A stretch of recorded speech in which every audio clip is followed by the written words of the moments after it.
Dear friends, ഇന്ന് നമ്മളിവിടെ പുതിയൊരു അധ്യായം പഠിക്കാൻ പോകുകയാണ്. വീണ്ടെടുക്കാം വിളനിലങ്ങൾ. Let's regain our fields. ഇത് വളരെ ഈ കാലഘട്ടത്തിൽ വളരെ പ്രസക്തി ആർജിച്ച ഒരു യൂണിറ്റാണിത്, ഒരു സബ്ജക്റ്റാണ് നിങ്ങൾക്കിപ്പോൾ പഠിക്കാനുള്ളത്. ഇത് നിങ്ങൾക്ക് എല്ലാവർക്കും അറിയാം, നമ്മളിപ്പോൾ അരി, ഗോതമ്പ് എല്ലാ സാധനങ്ങളും തമിഴ്നാടിനെ പഞ്ചാബിനെയൊക്കെ ആശ്രയിച്ചാണ് നമ്മൾ ജീവിക്കുന്നത്. കർണാടക, ആന്ധ്ര ഒക്കെ ആശ്രയിച്ച് നമ്മൾക്ക് നമ്മളുടേതായ ഒരു ഭക്ഷ്യസുരക്ഷ ഇപ്പോൾ നിലവിലില്ല. നമ്മൾക്ക് ഈ വിളനിലങ്ങളെ എങ്ങനെ വീണ്ടെടുക്കാം, നമ്മൾ തന്നെ എങ്ങനെ സ്വയം പര്യാപ്തത കൈവരിക്കാം, എങ്ങനെ കൃഷിയെ പ്രോത്സാഹിപ്പിക്കാം, അതിന് ശാസ്ത്രജ്ഞന്മാരുടെ പങ്കെന്താണ്, ഗവൺമെന്റിന്റെ പങ്കെന്താണ്, പിന്നെ ഭക്ഷ്യസുരക്ഷാ ബിൽ നിങ്ങളുടെ ചാപ്റ്ററിൽ ആദ്യമേ പറഞ്ഞിട്ടുണ്ട്. ഭക്ഷ്യസുരക്ഷാ ബില്ലിനെ കുറിച്ച് ലോകസഭയിൽ പാസ്സാക്കിയത് അതെന്തോ ആണ് എന്നുള്ളതിനെ എല്ലാം കുറിച്ചാണ് ഈ അധ്യായത്തിൽ നമ്മൾ പഠിക്കാൻ പോകുന്നത്. നമ്മൾക്ക് ആദ്യം ഭക്ഷ്യസുരക്ഷാ ബിൽ എന്താണെന്ന് നോക്കാം. ലോക്സഭയിൽ പാസ്സാക്കിയ ഭക്ഷ്യസുരക്ഷാ ബിൽ. ആ ഭക്ഷ്യസുരക്ഷാ ബില്ലിൽ പറയുന്നത് ആരും ദാരിദ്ര്യമായിട്ടിരിക്കാനേ പാടില്ല, എല്ലാവർക്കും പോഷകാഹാരപൂർണമായ ഭക്ഷ്യസുരക്ഷ ഉറപ്പുവരുത്തുക. അതിനുവേണ്ടി ലോക്സഭ പാസ്സാക്കിയ ബില്ലിൽ പറഞ്ഞിരിക്കുന്നത് 3 രൂപയ്ക്ക് അരിയും 2 രൂപയ്ക്ക് ഗോതമ്പും ലഭ്യമാക്കുക, അതുവഴി ഭക്ഷ്യസുരക്ഷ ഉറപ്പാക്കുക എന്നാണ് പറഞ്ഞിരിക്കുന്നത്. അതുപോലെ തന്നെ ഈ ശാസ്ത്രജ്ഞന്മാരുടെ കണ്ടെത്തലുകളും എല്ലാം കൊണ്ട് എങ്ങനെ നമ്മൾക്ക് വേണ്ട ഭക്ഷ്യവസ്തുക്കൾ, അരി, ഗോതമ്പ്, പച്ചക്കറികൾ, എല്ലാ ധാന്യങ്ങളും എങ്ങനെ നമ്മൾക്ക് തന്നെ കേരളത്തിൽ തന്നെ ഉൽപ്പാദിപ്പിച്ചെടുക്കാം എന്നതിനെ കുറിച്ചും അതിലെ വിദ്യാർത്ഥികളായ നിങ്ങളുടെ പങ്കിനെ കുറിച്ചും, എന്തൊക്കെ നമ്മൾക്കും നമ്മുടേതായ അണ്ണാറക്കണ്ണനും തന്നാലായെന്ന് പറയുമല്ലോ, അതുപോലെ നമ്മൾക്കും നമ്മുടേതായ പങ്ക് വഹിക്കാനുണ്ട്. അതെന്തൊക്കെയാണെന്നും നമ്മൾക്ക് നോക്കാം. ഇത് പഠിച്ചു കഴിയുമ്പോൾ നിങ്ങൾ എല്ലാവരും നിങ്ങളുടെ വീട്ടിൽ ഒരു ചെടിയെങ്കിലും നട്ടിരിക്കും എന്നുള്ളത് ഉറപ്പാണ്.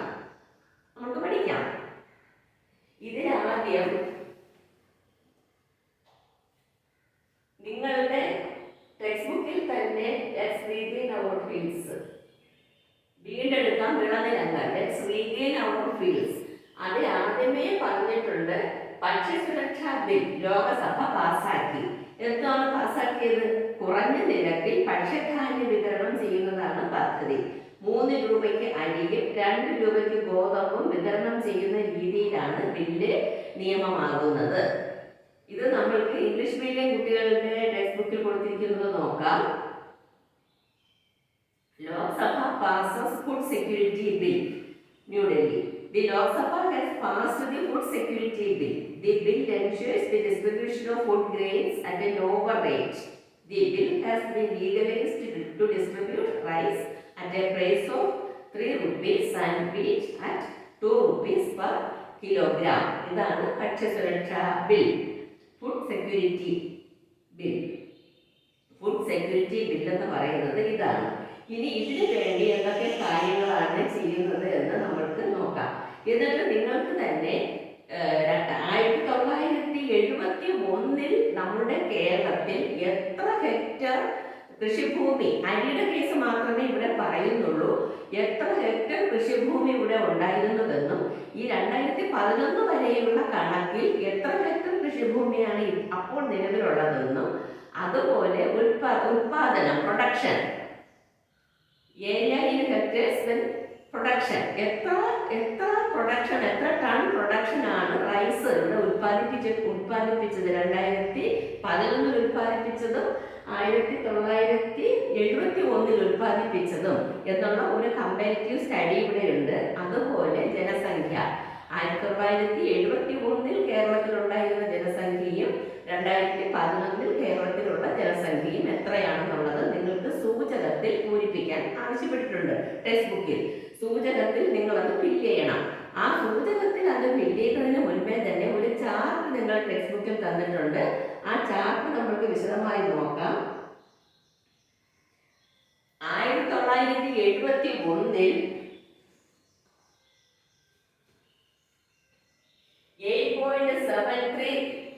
8.75 ഹെക്ടർ വിസ്തൃതി 8.75 ലക്ഷം ഹെക്ടർ കൃഷിഭൂമി ഉണ്ടായിരുന്നു കേരളത്തിൽ. 8.75 ലക്ഷം ഹെക്ടർ കൃഷിഭൂമി കേരളത്തിൽ ഉണ്ടായിരുന്നു 1971. പക്ഷേ 2011 ആയപ്പോഴേക്കും അത് 2.078 ലക്ഷം ഹെക്ടറായി കുറഞ്ഞു. അതുപോലെ നമ്മളുടെ നെല്ലുൽപാദനം 1971 13.65 ലക്ഷം ഹെക്ടർ ഉണ്ടായിരുന്നത്, ലക്ഷം ടൺ ഉണ്ടായിരുന്നത് 2011 5.69 ലക്ഷം ടണ്ണായി കുറഞ്ഞു. അതുപോലെ ജനസംഖ്യ എത്ര കോടിക്കണക്കിനാണ് ജനസംഖ്യ നമ്മൾ പറയുന്നത്. 1971 2.13 കോടി ജനങ്ങളെ കേരളത്തിൽ ഉണ്ടായിരുന്നുള്ളൂ. പക്ഷേ 2011 ആയപ്പോഴേക്കും 3.34 കോടി ജനങ്ങൾ ഇവിടെ ഉണ്ട്. ഇതിൽ നിന്ന് നമ്മൾ എന്താണ് മനസ്സിലാക്കുന്നത്? ജനസംഖ്യ ദിനംപ്രതി കൂടി വരുന്നു. പക്ഷേ ഭക്ഷ്യവസ്തുക്കളുടെ ഉത്പാദനം ദിനംപ്രതി കുറഞ്ഞു വരുന്നു. നമ്മളുടെ കൃഷിയിടത്തിന്റെ, ഇതിപ്പോ നെല്ലിന്റെ കാര്യം അരിയുടെ കാര്യം മാത്രമാണ്, ബാക്കി കൃഷികളും എല്ലാം ഈ അനുപാതം തന്നെയാണ് പോകുന്നത്. ഇതുപോലെ കുറഞ്ഞു തന്നെയാണ് വരുന്നത്. നമ്മുടെ കൃഷിയിടത്തിന്റെ വിസ്തീർണവും അതിവിടെ ലക്ഷം ഹെക്ടറിലാണ് പറഞ്ഞിരിക്കുന്നത്. ആ വിസ്തീർണവും കുറഞ്ഞു, അതോടുകൂടി നമ്മളുടെ ഉത്പാദനവും കുറഞ്ഞു. ഇതിൽ ഈ ഇംഗ്ലീഷ് മീഡിയം കുട്ടികൾക്ക് തന്നിരിക്കുന്ന ചാർട്ട് നമ്മൾക്ക് നോക്കാം.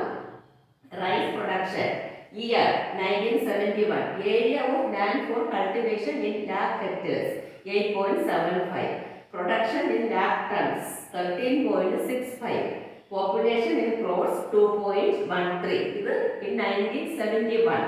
In 1991, the area of land for cultivation is 5.5 lakh tons, production 10.6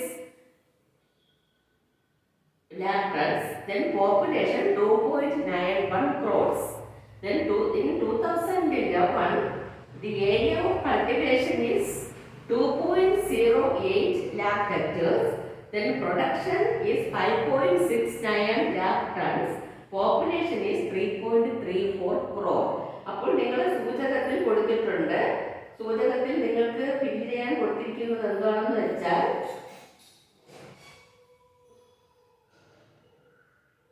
1971 മുതൽ 2011 വരെയുള്ള കാലഘട്ടത്തിൽ കൃഷിയിടത്തിന്റെ വിസ്തീർണത്തിൽ എന്ത് മാറ്റമാണ് ഉണ്ടായത്?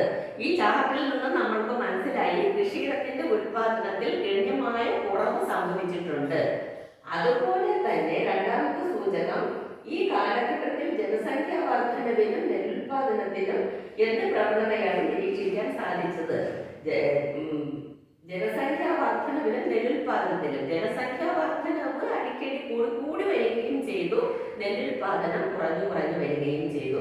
ആ ചാർട്ടിന്റെ ബേസിസിൽ നിങ്ങൾ ഇതിന് ആൻസർ എഴുതണം. ഈ പ്രവണത ആശാവഹമാണോ? എന്തുകൊണ്ട്? നിങ്ങൾ തന്നെ പറഞ്ഞ ഈ പ്രവണത ആശാവഹമാണോ? അല്ലല്ലോ, ഒരിക്കലും അല്ല. നമ്മൾക്ക് ആവശ്യം വേണ്ട ഭക്ഷണം ലഭ്യമല്ലാതെ വരും ഈ പ്രവണത തുടർന്നു പോവുകയാണെങ്കിൽ. നമ്മൾ സ്വയം പര്യാപ്തത കൈവരിച്ചേ പറ്റുകയുള്ളൂ.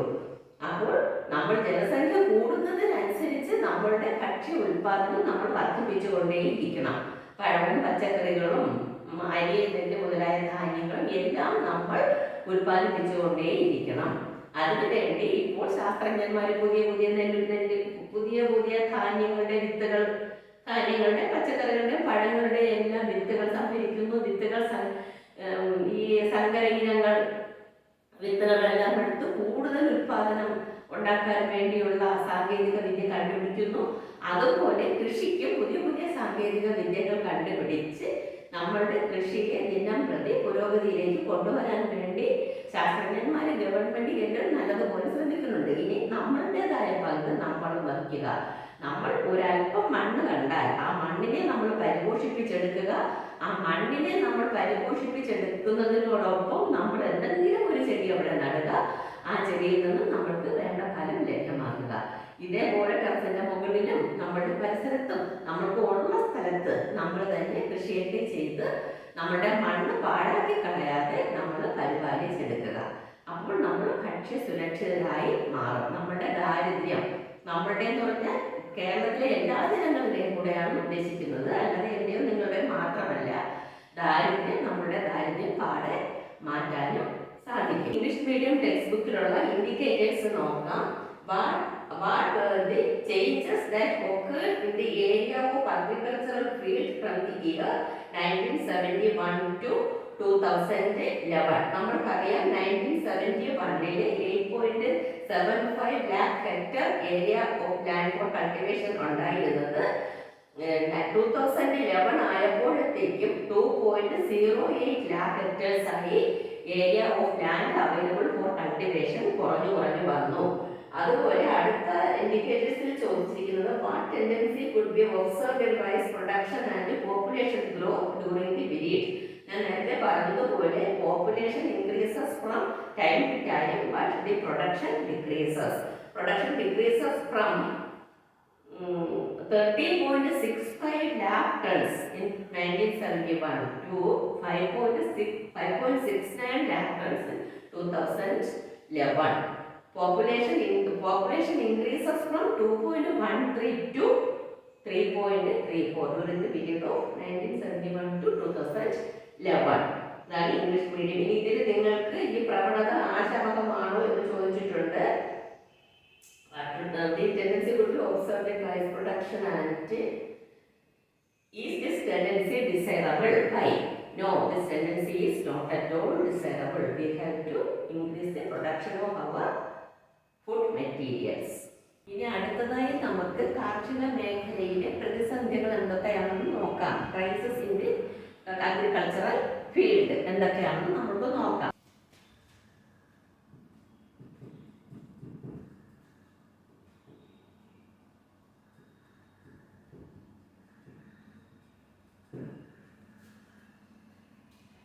അപ്പോൾ നമ്മൾക്ക് കൃഷിക്കാർ ഇപ്പോൾ ഭയങ്കര നഷ്ടത്തിലാണ് കൃഷിയെല്ലാം പോകുന്നത്. അതുകൊണ്ട് കൃഷി വ്യാവസായികാടിസ്ഥാനത്തിൽ നടത്തിയെടുക്കുക വളരെ ബുദ്ധിമുട്ടാണ് എന്ന് ഫാമേഴ്സ് എപ്പോഴും കംപ്ലൈൻറ്റ് ചെയ്തുകൊണ്ടിരിക്കുകയാണ്. അതിൻ്റെ ഏറ്റവും മെയിനായിട്ടുള്ള സംഗതികൾ എന്താണെന്ന് വെച്ചാൽ നമ്മൾക്ക് ഓരോ സാധനത്തിനും ഉൽപാദന ചെലവ് വളരെ കൂടുതലാണ്. ഈ ഉൽപാദന ചെലവ് കൂടുന്നതിനനുസരിച്ച് ആ സാധനങ്ങൾക്ക് വില കിട്ടില്ല. അതുപോലെ ഇടനിലക്കാരുടെ ചൂഷണം.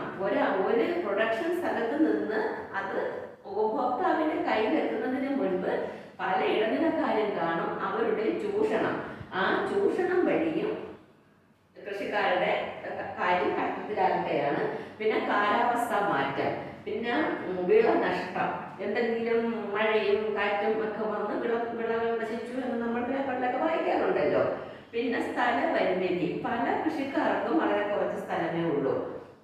പിന്നെ കാലാവസ്ഥ വ്യത്യാസം പറഞ്ഞു, അതുപോലെ പരിസ്ഥിതി നാശവും ആരോഗ്യ പ്രശ്നങ്ങളും. ഇത് എല്ലാം ഒരു കാർഷിക മേഖലയിലെ പ്രതിസന്ധികളാണ്. അപ്പോൾ നമ്മൾക്ക് ക്രൈസിസ് ഇൻ ദി അഗ്രികൾച്ചറൽ സെക്ടറാണ് നമ്മൾ നോക്കിക്കൊണ്ടിരുന്നത്. Exploitation by middlemen, climate change, fall in price, cost of production, crop loss, lack of space, environmental destruction and health issues. These are the main factors affecting the agricultural sector. ഇനി അടുത്തതായി നമ്മൾക്ക് പഠിക്കാനുള്ളത് ഭക്ഷ്യസുരക്ഷയ്ക്ക് ആധാരം വളക്കൂറുള്ള മണ്ണ്. ഭക്ഷ്യസുരക്ഷയ്ക്ക് ആധാരം വളക്കൂറുള്ള മണ്ണ് എന്ന് പറയുമ്പോൾ നമ്മളുടെ മണ്ണിൽ വളം ഉണ്ടായിരിക്കണം. ഈ വളം എങ്ങനെയുണ്ടാകും? നമ്മളുടെ മണ്ണിൽ തന്നെ മൈക്രോ ഓർഗാനിസംസ് ഉണ്ട്, സൂക്ഷ്മജീവികളുണ്ട്. ഈ സൂക്ഷ്മജീവികൾ വിഘടിച്ചാണ് നമ്മളുടെ മണ്ണിനെ ഫലഭൂയിഷ്ഠമായി മാറ്റുന്നത്. അതുപോലെ ഫലഭൂയിഷ്ഠി വർദ്ധിപ്പിക്കുവാൻ വേണ്ടി നൈട്രജൻ ഒക്കെ പ്രദാനം ചെയ്യുന്ന ഈ പയറുവർഗ്ഗങ്ങളൊക്കെ ഇടകൃഷിയായിട്ട് നടാറുണ്ട്. പിന്നെ നമ്മൾ ചെയ്യുന്നത്, നമ്മൾ അഗ്രികൾച്ചർ പുറമേ നിന്നും നമ്മൾ ഫെർട്ടിലൈസേഴ്സ് ഈ അഗ്രികൾച്ചർ ലാൻഡിലോട്ട് നമ്മൾ അപ്ലൈ ചെയ്യാറുണ്ട്. ഫെർട്ടിലൈസേഴ്സ് സൂക്ഷ്മജീവികളുടെ ഡീകമ്പോസിഷൻ വഴി ഫെർട്ടിലൈസേഴ്സ് ഉണ്ടാകും. അത് പോരാതെ നമ്മൾ ഈ sodium, potassium, nitrogen, magnesium, hydrogen, oxygen, sulphur, ഇതെല്ലാം ഇങ്ങനെ എസൻഷ്യൽ ആയിട്ടുള്ള കുറേ അവശ്യ വസ്തുക്കൾ, എലമെന്റ്സ് നമ്മുടെ മണ്ണിന് ആവശ്യമാണ്. ഇത് എല്ലാം പ്രദാനം ചെയ്യുന്നത് പ്രദാനം ചെയ്യുന്നതിന് വേണ്ടി നമ്മൾ വേറെ ഫെർട്ടിലൈസേഴ്സും ഇതിലോട്ട് ആഡ് ചെയ്ത് കൊടുക്കും. അതുപോലെ തന്നെ നമ്മളുടെ മണ്ണിന്റെ ഘടന പരിശോധിക്കുന്നതിന് വേണ്ടി pH വാല്യൂ കണ്ടുപിടിക്കണം. pH വാല്യൂ കറക്റ്റ് ആയിരിക്കണം. അതുപോലെ എസൻഷ്യൽ എലമെന്റ്സ് എല്ലാം ഉണ്ടോ എന്ന് അറിയുന്നതിന് വേണ്ടി നമ്മൾ ഇടയ്ക്കിടയ്ക്ക് ലാബിൽ മണ്ണ് സോയിൽ ടെസ്റ്റ് ചെയ്യേണ്ടത് അത്യാവശ്യമാണ്. അപ്പോൾ നിങ്ങൾക്ക് അത് ടെക്സ്റ്റ് ബുക്കിൽ തന്നെ കാര്യമായിട്ട് പറഞ്ഞു തന്നിട്ടുണ്ട്. ഭക്ഷ്യസുരക്ഷയ്ക്ക് ആഹാരം, വളക്കൂറുള്ള മണ്ണ്, സസ്യങ്ങളുടെ ശരിയായ വളർച്ചയ്ക്ക് വിവിധങ്ങളായ 20ഓളം മൂലകങ്ങൾ ആവശ്യമാണ്. ഇവയെ അവശ്യ മൂലകങ്ങൾ എന്ന് പറയുന്നു. Carbon, hydrogen, oxygen, nitrogen, phosphorus, potassium, sulphur എന്നിവ അവശ്യ മൂലകങ്ങൾക്ക് ഉദാഹരണങ്ങളാണ്. ഈ മൂലകങ്ങൾ മണ്ണിൽ സ്വാഭാവികമായി ലഭ്യമാകുന്നത് സൂക്ഷ്മജീവികൾ നടത്തുന്ന ജീർണന പ്രവർത്തനം വഴിയാണ്. കൃഷിയിടങ്ങളിൽ പയർവർഗ്ഗ സസ്യങ്ങൾ വളർത്തുന്നത് കൊണ്ടുള്ള പ്രയോജനം നിങ്ങൾ മനസ്സിലാക്കിയിട്ടുണ്ടാവും. ഇതുകൂടാതെ കൃത്യമായ വളപ്രയോഗം വഴിയും മണ്ണിന്റെ ഫലപുഷ്ടി വർദ്ധിപ്പിക്കാവുന്നതാണ്. മണ്ണിന്റെ pH മൂല്യവും സസ്യ വളർച്ചയെ സ്വാധീനിക്കുന്ന ഒരു പ്രധാന ഘടകമാണ്. മണ്ണിൽ അടങ്ങിയ മൂലകങ്ങളുടെ അളവും pH മൂല്യവും മണ്ണ് പരിശോധനയിലൂടെ തിരിച്ചറിയാനും ബാക്ടീരിയകൾ, കുമിളുകൾ, ആൽഗകൾ, ചിതൽ, മണ്ണിര തുടങ്ങിയ ജീവിവർഗങ്ങൾ മണ്ണിന്റെ ഫലപുഷ്ടി വർദ്ധിപ്പിക്കാൻ സഹായിക്കുന്നു. ഇതാണ് വളക്കൂറുള്ള മണ്ണ് ഉണ്ടാക്കുന്നത് എങ്ങനെ എന്നുള്ളതിന്റെ പ്രധാനപ്പെട്ട പാർട്ടാണത്.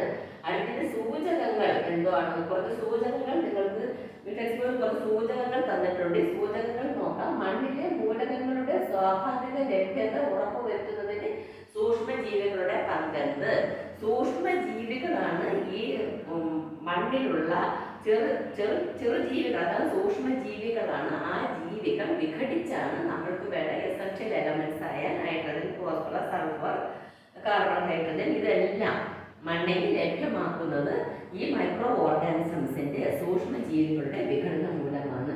രണ്ടാമത്തെ സൂചകം മണ്ണ് പരിശോധന നടത്തേണ്ടതിന്റെ ആവശ്യകത എന്ത്? മണ്ണ് പരിശോധന നടത്തിയാൽ മാത്രമേ നമ്മൾക്ക് അതിൽ pH വാല്യൂ കറക്റ്റ് ആണോ എന്ന് അറിയാൻ പറ്റുള്ളൂ.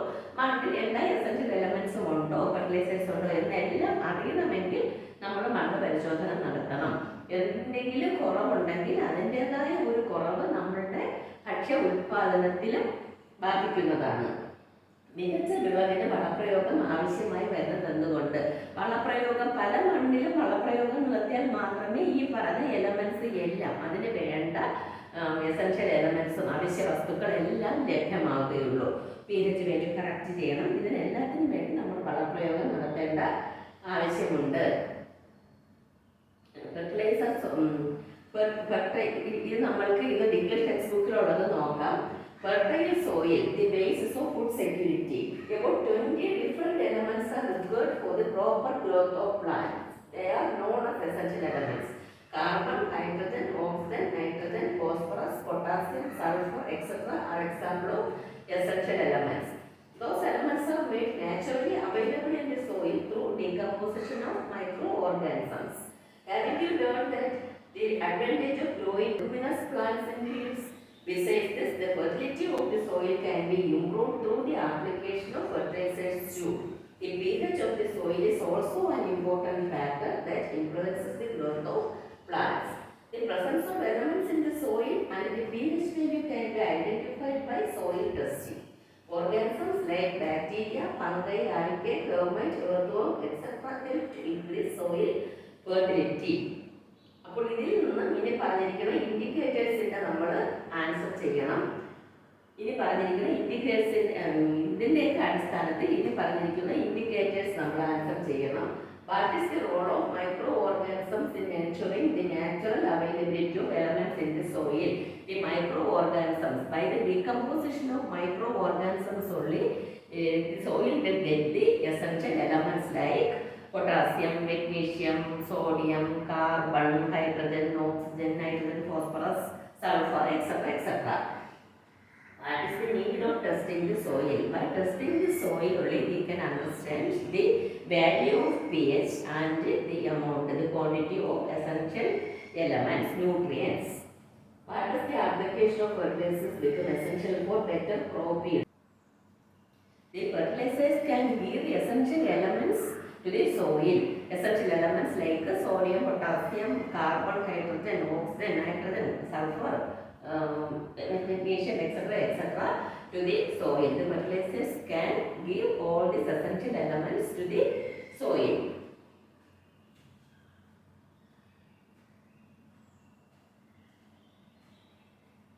എൻ്റെ ഈ ക്ലാസ് നിങ്ങൾക്ക് നല്ലതുപോലെ മനസ്സിലായി കാണുമെന്ന് ഞാൻ വിചാരിക്കുന്നു. ഈ ക്ലാസ് നിങ്ങൾക്ക് ഇഷ്ടപ്പെട്ടിട്ടുണ്ടെങ്കിൽ നിങ്ങൾ നിങ്ങളുടെ ഫ്രണ്ട്സിനെല്ലാം ഷെയർ ചെയ്ത് കൊടുക്കണം. അതിനോടൊപ്പം തന്നെ നിങ്ങൾ ലൈക്ക് ചെയ്യണം. നിങ്ങളിതെല്ലാം ഇത് വാച്ച് ചെയ്യണം. ഇത് വാച്ച് ചെയ്താൽ മാത്രമേ നിങ്ങൾക്ക് ഇത് നല്ല ഡീറ്റെയിൽ ആയിട്ട് മനസ്സിലാക്കാൻ പറ്റുള്ളൂ. എൻ്റെ ഈ ക്ലാസ് മാത്രം നല്ല രീതിയിൽ ശ്രദ്ധിച്ച് പഠിച്ചാൽ ഇത് മാത്രം മതിയാകും നിങ്ങൾക്ക് ഫുൾ മാർക്കും വാങ്ങിക്കുവാൻ.